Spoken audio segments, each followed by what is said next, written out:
So welcome back to my YouTube channel mga karabitero. Ngayong araw na to ay pag-aaralan natin ano nga ba yung dapat nating gawin para mabuhay yung ating mga alagang kits.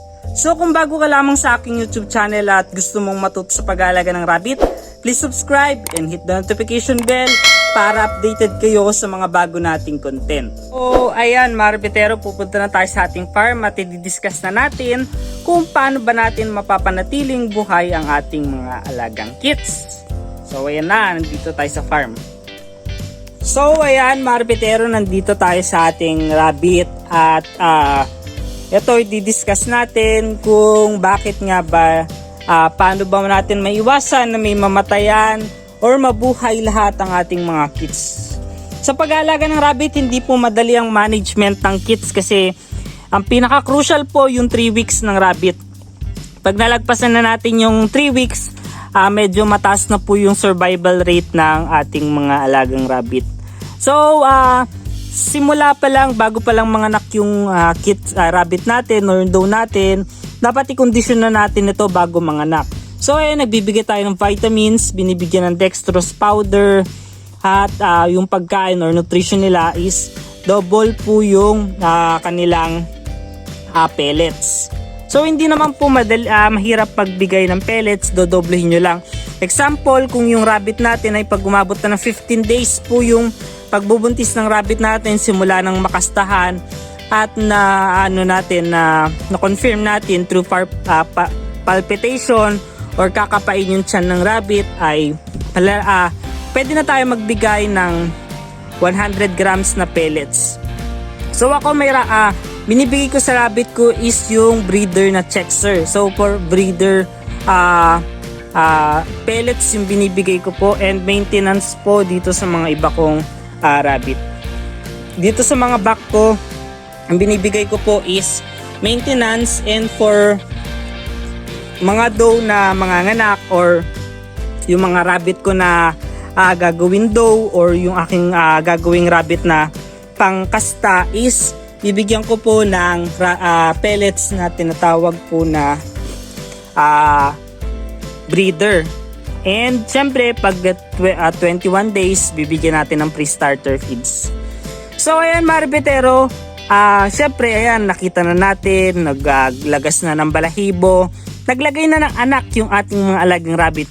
First thing na gagawin ninyo, wag naman nyo babantayan. Kadalasan mga alas 6, alas 8 nanganganak yan or gabi. Or yung panahon na walang tahimik na.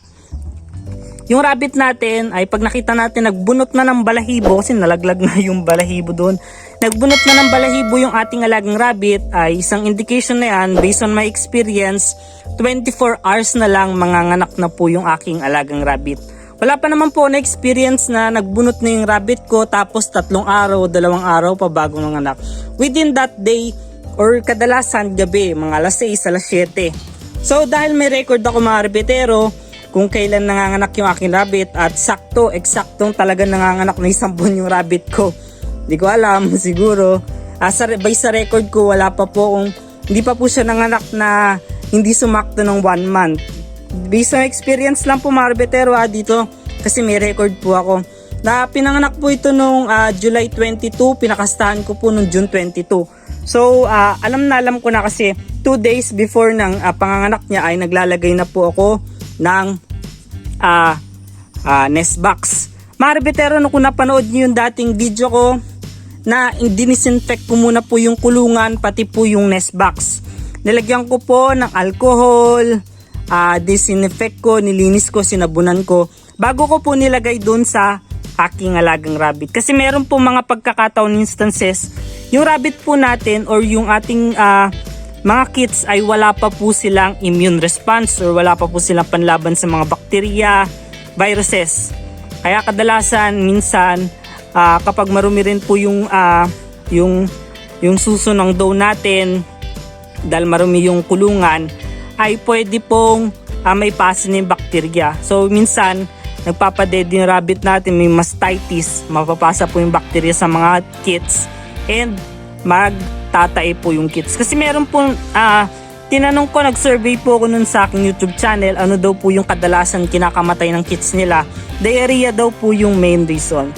Siguro dahil rin na rin po sa hygiene or may bakterya po talaga dito sa ating mga alagang rabbit, kaya po nangyayari po iyon. So, check natin, linisan natin, ayusin natin bago manganak yung rabbit natin para wala tayong maging problema. So, hindi ko pa naman na-experience yung kits na nagtatae.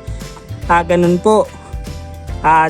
Tapos, yung first week po, crucial po yan. Pagkatapos po manganak ng rabbit natin, i-check po natin kung merong patay or merong mga buhay. So, dapat iiwalay po natin mga rabbitero yung mga kits na namatay sa kulungan po nila pagkapanganak. So, kung yung record ko, nanganak siya ng alas 7, alas 5, pinupuntahan ko ng mga 9 or 10 ng gabi.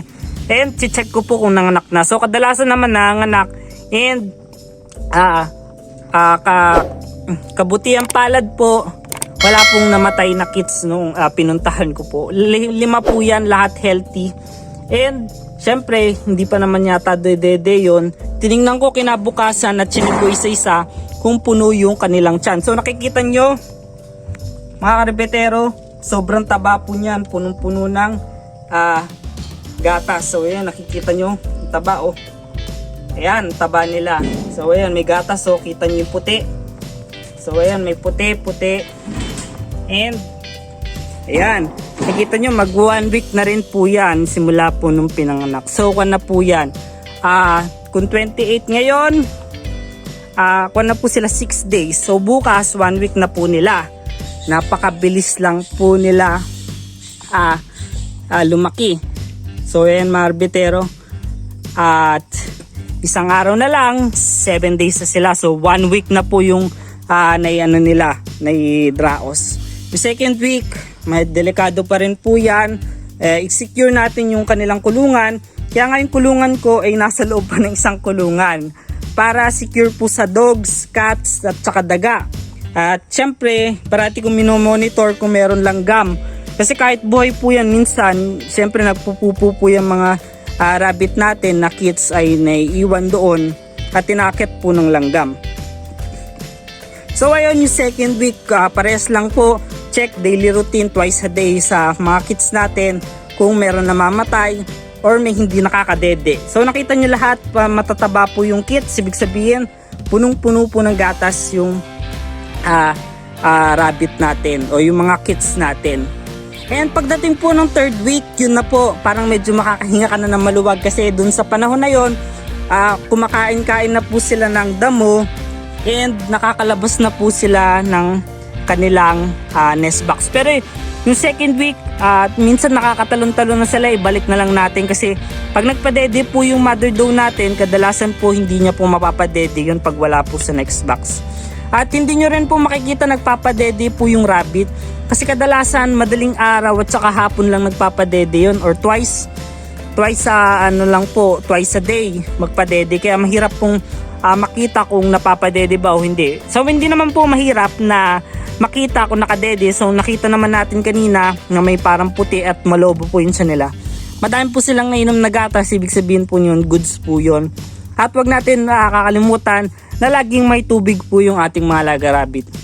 So pagdating ng 21 days, tinatanggal ko na po yung nest box at nilalagyan ko na ng damo sa loob para makanguya-nguya na rin po ng damo.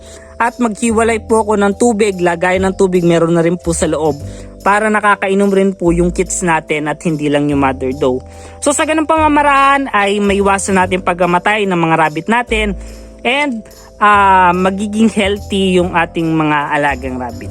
So hanggang dito na lang ang ating video mga rabbitero. Kung meron kayong katanungan, suggestion, or medyo naguguluhan ba sa aking explanation, please comment down below mga rabbitero at sasagutin natin. And also lastly, don't forget to subscribe to our channel para updated pa kayo sa mga bago nating content. Paki-like tong video, paki-like yung Facebook page, pwede tayo sumali sa Facebook group para sa open forum. And salamat sa pakikinig at itaguyod natin ang pag-aalaga ng rabbit sa bansang Pilipinas. So salamat sa pakikinig mga rabbitero.